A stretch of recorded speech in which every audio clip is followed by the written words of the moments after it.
Hi, hello. Welcome to another episode of Isaiah's Newsstand. It's your host, Isaiah Edwards.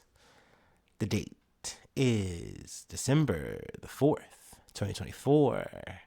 Hopefully this episode finds you well, in good spirits and high hopes. As for me, I'm doing pretty good. Work was solid. We had a good day end to end. I will say I had a bit of an odd moment I want to kind of just get into real quick. So this is maybe like the last hour or so of the day. And, I've been chugging along, doing my thing. It's been edge to edge, wall to wall.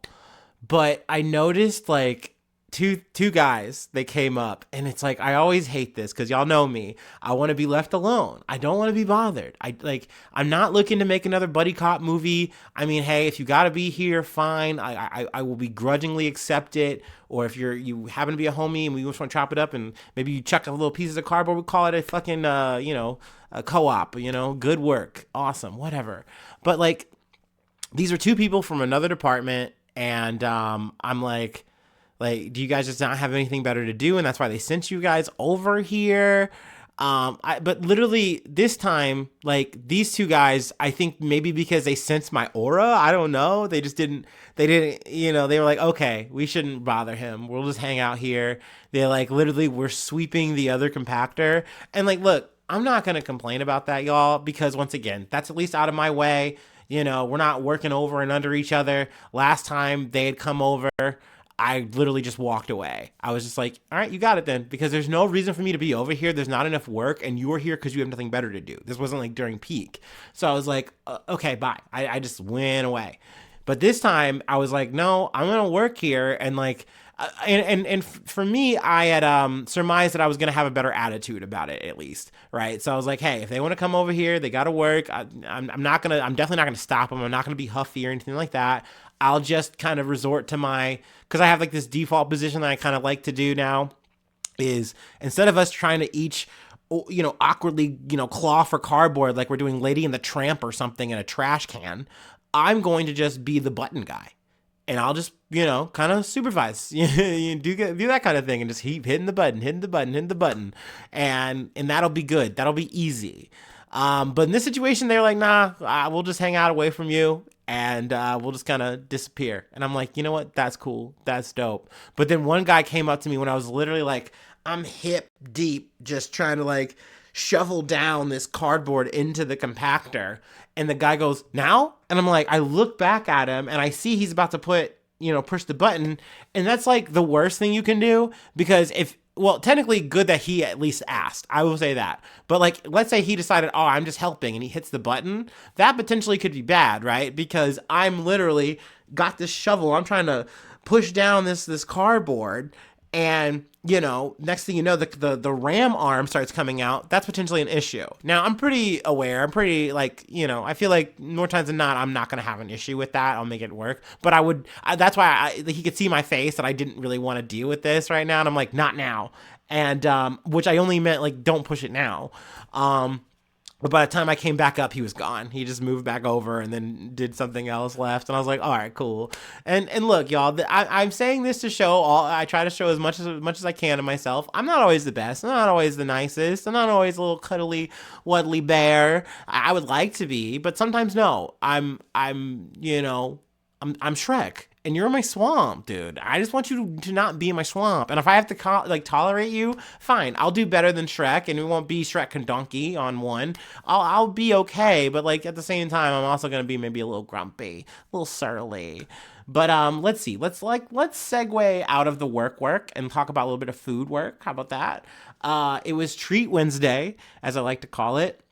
And I could see the treat before it came, because I saw them like kind of scrambling, like management, because I'm not going to lie, this is a weak treat. This was definitely a weak ass motherfucking treat. But at the same time, free cake. They literally got us a bunch of cake and I think cupcakes. And at first I was kind of like, all right, cool. So we're going to get slices of cake or cupcakes, right? That's fine. That's cool. But not so fast. Apparently we were getting slivers of cake, not even pieces. And I'm like, man, okay, all right, fine. I'll take my little sliver of like vanilla chocolate or vanilla iced cake, and I'll come out, whatever. That's fine. And I maybe could have scammed and got more, but I didn't really want it. Y'all know I'm watching my figure, so but I say that knowing I ate a Snickers today. I still was hangry. Excuse me. But yeah, overall though, it was a good day. I'll take a treat. I'll take a free little cake treat. No problem. Yummy, yummy. But let's talk about the bigger food. Let's rewind the clock back to the food corner from last night. I had pasta bolognese, with a big salad and the ciabatta bread and the bagel. I gotta say, I got a pesto review I gotta do here. I think it's called Rouse. I gotta say, normally I love shitting on Kroger. I love shitting on a private selection. I love a Kroger brand joke. I was raised on those coming out of Fairfield High School, and I just haven't changed. I just haven't really grown up. I love a Kroger brand thing. I love at least talking shit about it a little bit. But I will say, sometimes they actually come correct. Sometimes it's not actually shitty. It's not bad. And I'm going to give it to them on the pesto here, because Rouse pesto is doing way too much. It's doing way too fucking much, because it's doing this like nutty thing. It's doing this like lemon thing. And I'm like, okay, cool. I'm glad that my palate is working. I haven't like smoked out my shit so much that I can't taste these things. But like, what the fuck are we doing here? Because I just want creamy, yummy pesto, and you're giving me pine nut. You're giving me like fucking lemon zest. I don't need it. I will say I appreciate the consistency of the pesto, but that's just pesto being pesto. I don't really want to give it to Rao for that. But I was definitely underwhelmed with this pesto. I feel like I didn't notice that as much the first time, but I was using more liberal amounts of it this time. And I was like, oh, I gotta talk about this. This was definitely like maybe the L of the meal. But that being said, I'm gonna finish it. I'm gonna clear it. I don't think I'm gonna get roused again, at least in terms of their pesto. I think it's just doing way too much for no reason. I just want my pesto to be green and mean. That's all I want. I'm not a picky man. You know what I mean? I don't think I need all this extra accoutrement with my pesto. Call me wild. I don't know. But overall though, the meal was good. It was yummy. I will say though, I like hit a wall again with it, where like I couldn't finish it, and I'm really hating that. Like, it's becoming more consistent, and I don't know. Like, and don't hold me to this, y'all. Don't hold me to this. But like, I've been thinking that maybe, and I hate using the word. Y'all know I hate using the word. I think I literally earlier in the year reverted from saying the word diet, and I said scale down. Like, I'm a fucking politician getting out of a fucking war. But like, no, I think I want to switch up my food plan, like I'm just not loving it McDonald's style the way I used to. And I've been eating this way for years. I mean, I've been eating technically this way all my life, to the maximum enjoyment, maximum fun. Let's make the craziest, coolest thing, mash them together. I love that. But like, literally, I feel my body telling me like, I don't want this. I don't like this. And that makes me feel like not stoked to eat. And that makes me very, like, not just upset, but like confused. So like, I'm really starting to like brainstorm what I'm going to do maybe in the future to like switch things up. Or maybe it's just as simple as maybe just taking a bit of a break. Like, I don't know. Maybe I just need to take, just a new approach to eating for myself. I'm not 100% sure. I haven't really fleshed this all out quite yet. But I've been asking the muscle guys, my fellow gym rats out there, at least the ones I work with. I've been like, at least one person today, I asked them about like, hey, what do you do for your diet? And I was like, okay, cool. And I just kind of sat and listened for like a couple of minutes, and I really appreciate that. Hopefully I do that a little bit more. Also, too, shout out. Just tell me your diet. Tell me what you eat. Maybe, I hope that's not too personal of a question for my dear listeners. But definitely hit me up, because I would love to know what kind of things you eat. Because I'm trying to get just maybe different approaches, and maybe like I can just kind of pick the things I like or the leaner options. I'm always down to learn and talk about food. Like, that's never a bad thing. I mean, don't get me wrong, this is a news podcast, but obviously it's a blog podcast and I talk about food a lot and as much detail as I can sometimes. So yeah, I mean, feel free to hit me up about that. I would love to hear what you're eating, or even just in the dietary space, what do you think might be a good thing for me to try? You know what I'm saying? And maybe this is a bad slop idea, but I would say what is taking like top priority right now. I'm thinking I want to get into maybe some chicken salads or chicken salad, and then maybe like some tuna, and it's like, Isaiah, what do you mean? You just want to eat slop? I'm like, yeah, I think I kind of want to just slop it up. I think I kind of just want to do some slop for the slop god. I don't know. Call me wild. Call me freaky. Call me a little nasty boy. But I don't know. Maybe. But let me know. Maybe save me from the slop. Maybe you have something better that like is nice and lean and like good and pretty. I'm also looking for easy, because especially with my lifestyle schedule as of now, like, that's another thing I'm hating, is like doing these ridiculous ass fucking food bowls and shit. I'm wasting so much fucking time when like days where I'm literally eating soup or sometimes like the best just because it's so quick. So like those meals are definitely really appreciated. But I mean, hey, if it is nice and good, I mean, I'm listening. You have my interest for sure. Anyway, I know this is real long blog shit. I don't know. Oh, I'm not even done, because Spotify Wrapped happened. I feel like it came early this year. Usually I feel like it's week like 2 or 3 of December, but it came early. So I mean, I'm not really going to talk about my personal rap too much, especially for the sake of time, but for the sake of the podcast, I feel like it's worth mentioning. Just running off the little factoids I pulled, at least a couple of highlights. My show is in the top 15% of videos on Spotify. So that's fucking lit. Clap it up, because that's for my newsies. My newsies did that. My dear listeners, y'all did that. Y'all showed up for that. And I know what you're thinking, where's the video? I don't see anything.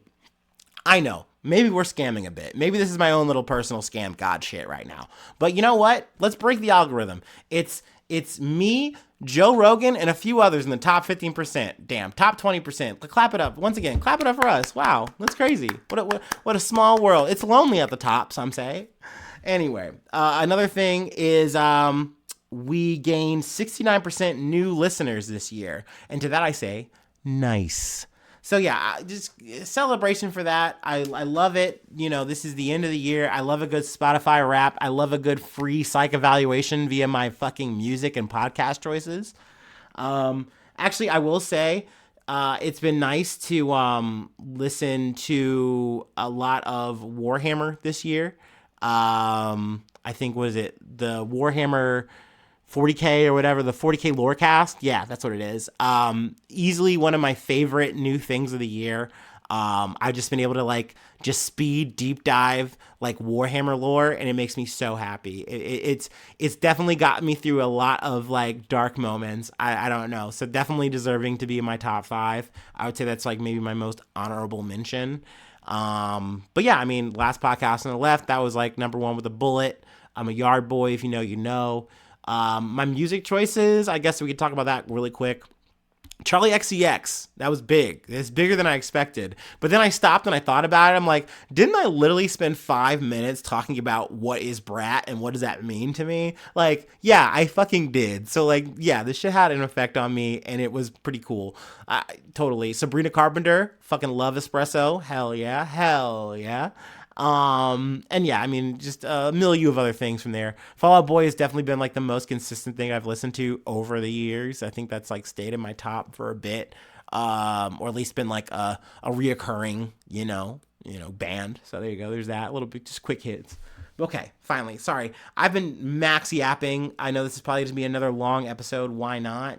Sometimes it's fun. Sometimes it's fun just to sit down and talk to y'all. Believe it or not, I miss it going throughout the day. You know what I mean? And I'm like, man, I can't wait, especially today. I'm going to just say it. Today's a big news day. It felt like a big news day. And what I mean by that is it's one of those days where things happened And then everyone on the news feed, at least my social media news feed, I shouldn't maybe say news feed, but whatever. Life is news these days. That's how it is. That's what it is. But people were talking about at least one of these things, the headliner, the one I'm going to start off with. Anyway, I'm teasing a bit, so let's go ahead and do our startup and let's go ahead and get into it.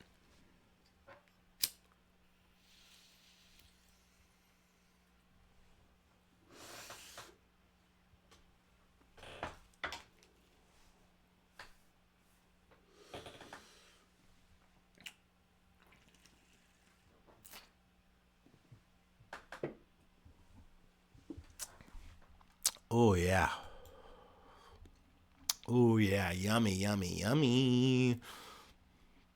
Ooh. Okie dokie. From CNN, gunman at large after United Healthcare CEO fatally shot in brazen targeted attack, police say. So this was headlining news.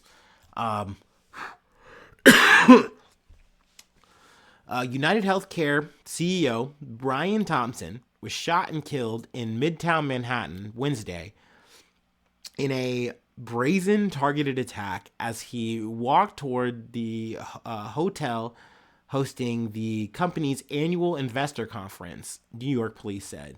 The gunman remains on the loose.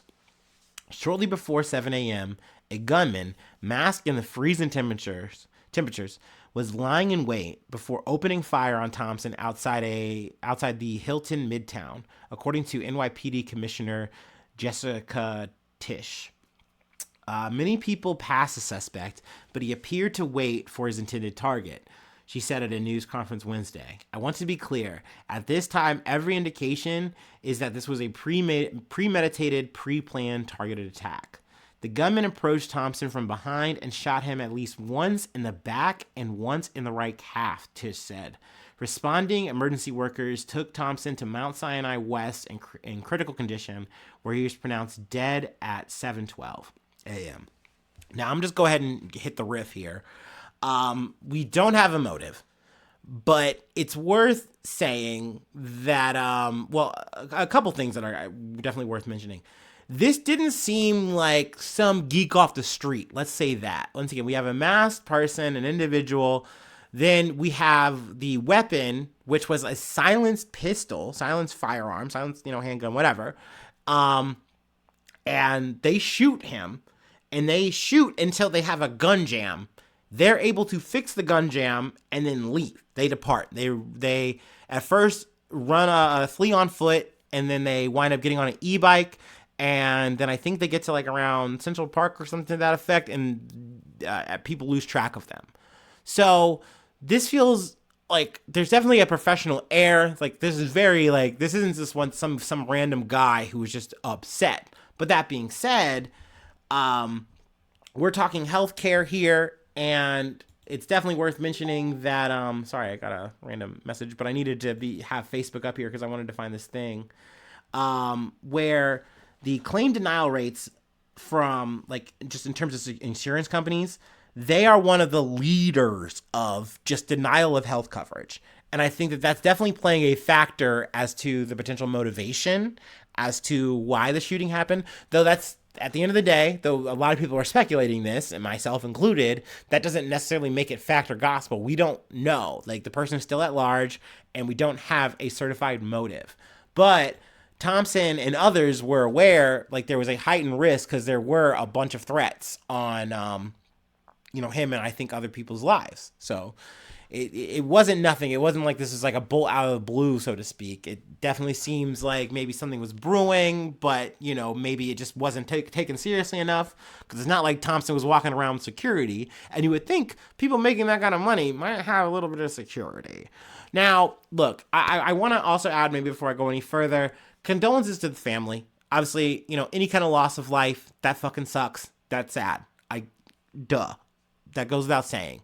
But it's, I think, also understandable why you see a lot of people reacting on the internet and you don't see people maybe too upset, and maybe you're seeing a lot of comments sounding off because there are so many people who have lost loved ones who are going through, situations where literally like, hey, services that I need to literally live are being denied by this health company or this healthcare provider, because they're trying to worry about their bottom line so that they can be like what, one of the top,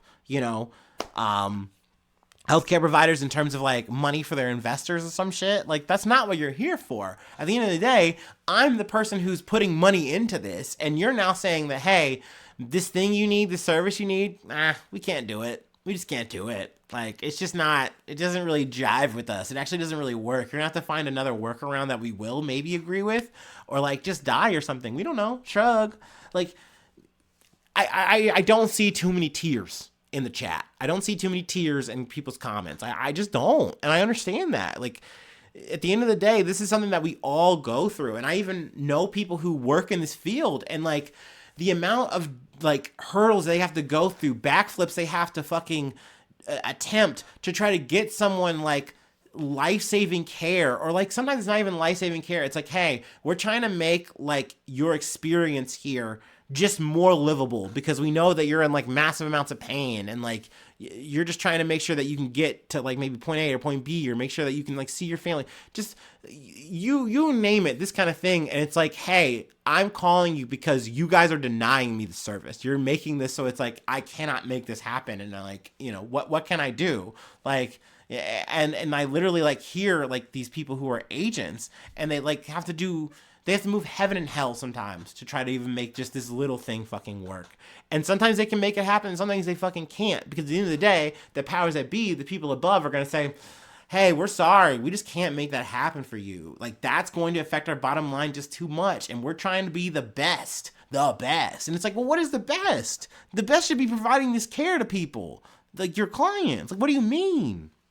So, once again, it's just not a stretch of the imagination that someone goes, yeah, maybe, once again, this is my speculation hat on, maybe we'll hire someone. Or hell, now I'm like making a fucking movie video game here, and it's like, maybe like you pissed off the wrong hitman, and like his auntie just got jammed up by this shit, and he's like, you know what? Fuck you, HC. Fuck him. Boom. Pew, pew. I don't know. We don't know. So, I definitely wanted to start off with this. Obviously, I'm just kind of just throwing it out here, slop for my babies. But, I at least wanted to talk about it. I didn't get to see too much of the video. I know that there's more footage out there, not to be too morbid, not to live leak it up or anything. But yeah, I mean, it's intense shit. But anyway, I will keep you posted on any details I find, anything I gather. I imagine this isn't the last we've heard of this story, you know what I'm saying? So we'll see. All right, but let's go ahead and take it to France. Let's hop on a plane. Let's get out of here. You and me. Actually, let me get some water. I'm already a little parched.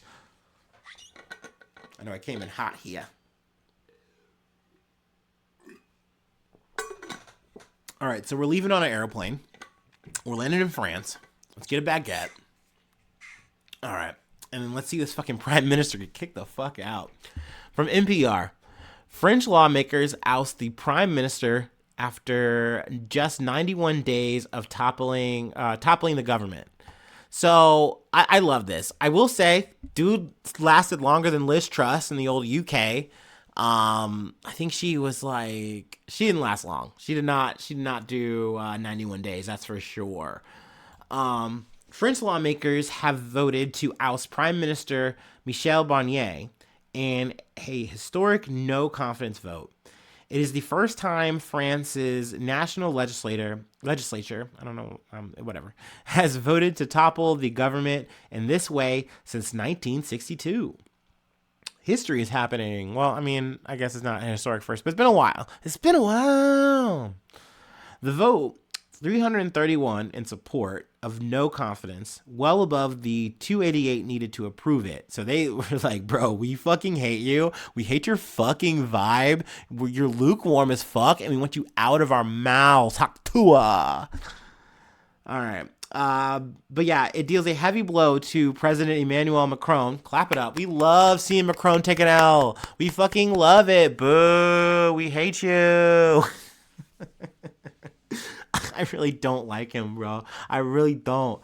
Fuck him. Fuck his lame ass legacy, bro. Anyway, Also, fuck any of these politicians who think they're gonna have a legacy, bro. Like, I don't give a fuck about Biden. I don't give a fuck about fucking Macron. You all are stinky. You guys have no fucking aura, and you all deserve to like be booed and leered at. Like, no one liked you. They're not. They're never gonna like you. Anyway, speaking of Biden, he's in. I think he did a little chill in Angola. He was doing some like Kroger once again, Kroger brand Belt and Road. You know, he's like, hey, we're gonna help you out, Jack. Don't worry about that pardon. Don't worry about my son. He's fine. You're gonna be great. We're gonna build back better over here. Anyway, back to France. I'm sorry. This essentially puts him in a sticky wicket though because they're not going to have a like they're going to have to get another like interim prime minister until they pick another guy. Under the French Constitution, new elections cannot be held until next summer, a year after the last legislative elections. Leading up to the vote, Macron vowed to serve out his term ending in 2027, but will now need to appoint a new prime minister with the National Assembly. France's lower house of parliament split into three major blocks. The far-right National Rally, which were more or less the rising tide that like Macron kind of thought that he could just be like, nah, we'll beat you guys in the snap elections. Let's just run it right now. Realized he could not, and then had to party up or like squad up with the left-wing coalition New Popular Front, and essentially was like, yeah, I know we talk shit about you guys and said, hey, we can't let any extreme win, but like if we let the fucking National Rally come in, it's not gonna be good, and it's gonna be really embarrassing for me. So I don't want that. So like let's team up. Let's fucking mild this shit out, and everything's gonna be good. But the problem is now you have these three blocks in the same parliament, and like Macron can't whip them. Like he can't fucking like with at least with Barnier, the guy he put in, this old ass fucking dude. He's like, hey man, you got time for one more session, baby? And he's like, arf motherfucker. And he did. He went in, and he just in this situation that made everything kind of come to a loggerhead, because I heard about this shit last week and I kind of wanted to see the body hit the floor, and we got it. Essentially it was like, hey, we have a budget, we have to get it through. And you have the far right saying, hey, we want this kind of budget. And it's like, nah, we don't like that. We don't want that. Then you have the far left saying, well, we want a whole other kind of budget. And of course, Barnier is like, I don't fucking want that. Macron doesn't want that. So, no, I'm peeing on that too. I don't want that. So essentially, he's now the man literally in the middle here. And after all this debate, he just goes, you know what? I mean, granted, I almost wanted to say he pulls a fucking Yoon Suk Yeol, previous episode. He wanted to just kind of pull the trigger and say, I'm just going to do my thing. I'm going to do me. And he just does his thing. But he didn't fucking, do a fucking national or martial law. He didn't pull that out. So good for Barnier. Cooler heads prevail there. But he does say, hey, I'm going to just ramrod what I want, my little middle ground kind of blah policy. I'm going to say it's blah. Like my budget plan, I'm going to force that through.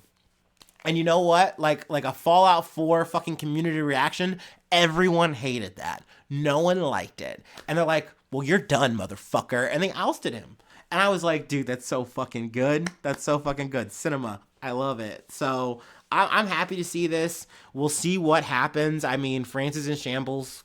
I mean, I don't know, man. I just think it's funny. And at the end of the day, I also think it's funny too because once again, I don't like Macron. I don't like a fucking centrist, even though as much as I hate it, that's probably the man in the mirror that I'm stuck with as a human being. I think, I like to think of myself as like, I want to be like more socialist, and I do, but like I know the things that it takes to make that happen just don't seem to want to come together. So I don't know, and I also think when I hear a lot of left extremes, at least from literature I've read, and sometimes some of my friends, or just the old kooks online, I go, I don't know, am I there? Am I that far? I don't know. Maybe I'm 6 feet from the edge. I don't know, and I'm thinking. But then again, I don't know. That I definitely don't like centrist in terms of like what they represent, how they move on paper, how they move historically, how I've seen Macron kind of operate, and like the things he's kind of forced down France's throat that they didn't fucking want or ask for. But he's like, this is for the good of the people. It's like, bro, clearly the people are saying, no, we don't want this. You're over here trying to just feed them bad medicine and say, nah, this is what you need. Like, I don't like that. I'm never gonna fucking like that. And I feel like Barnier was on that shit and he got his fucking hand bit, and now he's gone. Now he's done. So, I mean, pew pew, good riddance. I don't know. But yeah, I mean, obviously I'm just kind of once again just riffing it up. We'll go ahead and move along from there. We got some sad, somber news from NBC News. 2 children wounded, gunman dead, and shooting at California school. 2 children were shot by a gunman who opened fire at a Northern California elementary school Wednesday before he killed himself. The Butte County Sheriff said. The incident occurred around 1 p.m. at Feather River School of Seventh-day Adventists near Palermo. The sheriff's office said. The gunman, a man, is not believed to be affiliated with the school. Sheriff Corey L. Honea told reporters at the scene. Now, they don't know the name of the guy as of the recording and posting of this article. I'm probably not going to really do it. I tend not to go back to the shooter in that regard. And if you're wondering, like, oh, Isaiah, it seems really hypocritical. You're talking about both sides of your neck. The other shooter, the other situation, you seem almost happy about it. This, yeah, because they're different fucking situations. So, yeah, if you're mad about that, maybe this isn't the fucking podcast for you. Like, I don't know what to tell you. But yes, obviously this is a fucked up situation, but I wanted to pull some details. The 2 children with gunshot wounds were taken to hospitals, and one of them was airlifted, he said. Their conditions, ages, and genders were not released. Honea called the shooting both horrific and tragic. Callers to the 911 from the school reported that a person on campus had fired shots at students. When we arrived, we located an individual, an adult male. He was down, appears to have sustained a self-inflicted gunshot wound. So yeah, I really hope that hopefully the kids are gonna be all right. I'll definitely on that part I will report back, and if I hear anything, because yeah, I mean, it's sad, and I know like this is just the norm. It's one of those things that's going to sometimes fade into the backbeat, and then next thing you know, sometimes it's just boom, boom, boom, boom, boom. It's just like all you'll see sometimes on your news.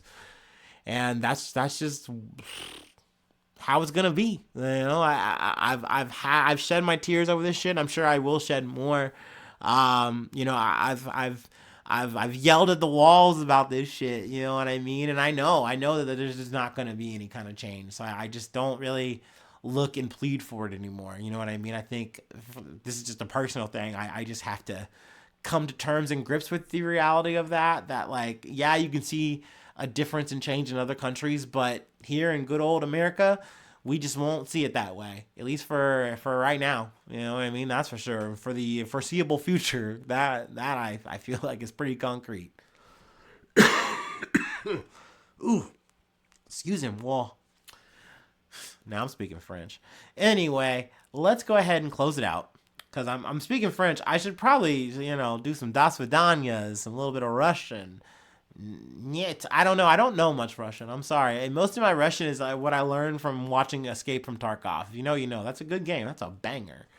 But yeah. Let's go ahead and take our last break, and we actually got a toast. We got a toast, because might be maybe one of the last times we might toast, At least maybe with this vodka, but we'll see. We'll see.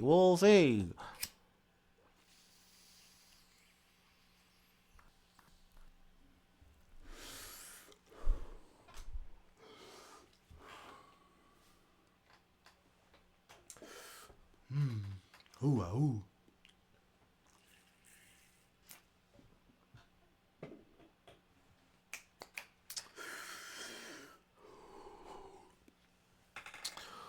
Okay. From USA Today. Stoli Group USA files for bankruptcy. Cites drop in spirit demand and Russian conflict. The Stoli Group USA, a subsidiary of Stoli Group, which makes Stoli vodka, among other spirits, filed for Chapter 11 bankruptcy in U.S. Federal Bankruptcy Court in the Northern District of Texas Wednesday. The company said that a reduced demand for spirits in 2023 and 2024, as well as rising prices, were among the cause of the bankruptcy in its declaration filed Sunday. The company estimated assets in the range of $100 million to $500 million and debts between $50 million to $100 million in its voluntary petition. Stoli Group USA, along with affiliate and bourbon distributor Kentucky Owl, intended to file a joint plan of reorganization that will preserve employee jobs and allow the debtors to continue as a going concern. So I like the sound of that, I think, because it sounds like, hey, we're doing Red Lobster. We're trying to preserve this shit. We're not trying to go belly up. We want to see tomorrow here. So, I mean, if you're a Stoli enjoyer, if you're a vodka guy, gal, imbi, whatever, you can, still have it, I mean, granted, I'm going to be honest, I can't recall any time ordering Stoli, if it was in a drink that I had, cool. I will say I know Stoli took a hit since the Russian conflict, which is, mentioned in the article. Also, low-key RIP to the Moscow Mule. I think you're supposed to call them mules or something, or like whatever. They started doing like weird tweaks to it, and I'm like, look, I know Russia, bad guy, bad actor right now, but like, can we just keep it tradition? Like, I was literally at the time thinking, I still am worried. I'm like, are they gonna come for the White Russian? Like, please, like, just let it be. Like, I'm not drinking the White Russian anymore. I wasn't drinking the White Russian since I was like, I don't know, 26. I had my fun. I was done with that. I was done with Bailey's, okay? I was literally having a conversation with my friend, like, dude, I don't want to have a car bomb again. I just don't. They're messy, and you're on a time frame. I kind of want to nurse things. I don't want to do car bombs anymore. I'm not that guy. Sake bombs as well. This is a ruckus. We're making a scene. It's so messy. I'm just post that, okay? I'm a different man. But, back to Stoli. I guess we'll just read a little bit more. The American company said in the declaration that the parent company suffered a data breach. Oh, this is something I didn't know about that had happened. I'm actually kind of glad we shot to hear. Suffered a data breach and ransomware attack in August that caused substantial operational issues throughout all companies within the Stoli Group. Stoli Group USA said that all systems affected by the attack will be fully operational no earlier than the first quarter of 2025. So once again, that's a good sign. Note that, like, hey, they're looking towards the future. They're not staying in the here and now or the past, so there you go. Let's see here. The founder of the company, Yuri Shefler, fled Russia in 2002 and faced criminal charges found in the 2010s by the United Kingdom and Switzerland to be politically motivated and unjust, according to the declaration. The company has fought the Putin government for the copyrights to the Stolichnaya and Moskovskaya, the vodka names, since 2000 in over 23 jurisdictions, according to the declaration. The vodka brand changed its name from Stolichnaya to Stoli in 2022 in response to to Russia's invasion to Ukraine. The spirit has been made in Latvia since 2000. So, there you go. That's the situation with Stoli as it stands, or as it shoots, depending on how you take it. I don't know. What's y'all's vodka of choice? I don't know. I feel like as of late, I haven't really drunk too much vodka. I think maybe the last time was maybe like, I don't know, maybe about a month ago. I think I had some Tito's, and I was at a dive bar. Shout out to Junkers. Definitely shout out to Junkers, because they be doing it right. If you say, hey, I want a fucking like shot and you want a full, they're going to give you a full. They're not playing around. Okay. And it's crazy because that's my like last place. Usually that's my last stop in the north side. So it's like crazy that I'm going here getting like just the thing that's going to mind erase me, dude. Like, and in this situation, I was like, oh, Tito's is rubbing alcohol. Like, I realized that with the amount of volume I was intaking. And I don't want to say never again, but man, Tito's is kind of rough. It's definitely like, it's a thing. And like, I think in smaller amounts it's fine, but that was like too much. I really I don't think I've had Stoli unless it was like in a Moscow Mule. I'm just gonna keep it 100 with y'all. Like, so, am I gonna lose anything if they do wind up going belly up? Probably no. I'm more of a tequila guy, especially these days. Yeah, like you can give me well, and I'm fine with that. I don't even care. But like, I'm just less of a vodka guy in my my 30s at this point. I don't know. But yeah, that's where we'll leave it. That's what we'll call it a day. We're approaching the 40-minute mark. It looks like, according to my little timer. Oopsies, a little bit of a long one, a little bit of a yapper dapper. But I know the real ones don't mind. As we close out the year, I feel like, weirdly enough, I know, what is this, like the third year of me doing it by myself. I'm confident in what I'm doing. I know I'm not good. I know I'm not giving you A rank fucking primo shit, but I'm happy to show up for y'all. I'm happy to do this shit for myself, and I'm very thankful and blessed for any and all who come through and listen. Whether it's just one time and this is your maybe only time making it this far, thank you. I love you. You're great. That it means the most to me that you showed up and hung out for the whole thing just to see how it would end. That's awesome. You're the GOAT. Believe it or not, I'm gonna say it. Even though you're not gonna come back, that's you're cool for that. But actually, you can be the GOAT plus. You can be premium GOAT. I lied. That's actually not the bottom. That's not the tip of the top. You can go higher. You become a newsie. That's a thing. That's a real thing. It gets you a shout out at the top of the month. That's for sure. But yeah. Patreon.com/Isaiah News. Become a newsie. A shout out at the top of the month. Plug a project if you like. Or you can be a silent donator. We love that. We love a quiet newsie. You do just as much damage. You're equally lethal. But yeah, free ways to hit me up. IsaiahNews1@gmail.com. Feel free to follow me or the podcast on any of the socials. Hit me up. Talk to me about news. Let me know. Send a skivvy. I love that shit. I love talking about news. Send me news memes. Oh my God. That'll really make my day. But yeah, free ways to help out. Subscribe to the YouTube. Get that YouTube numbers up, and up. Subscribe to the Spotify. Help my rap get better for next year. We love to see that. Leave a like. Leave a cool comment. Something nice. Something fun. Engaging. That's cool. Sharing's caring. So yeah. Thanks so much for tuning in. Thanks so much for being a friend. And hopefully I see you soon for some more good news. I love you. Bye-bye. Mwah.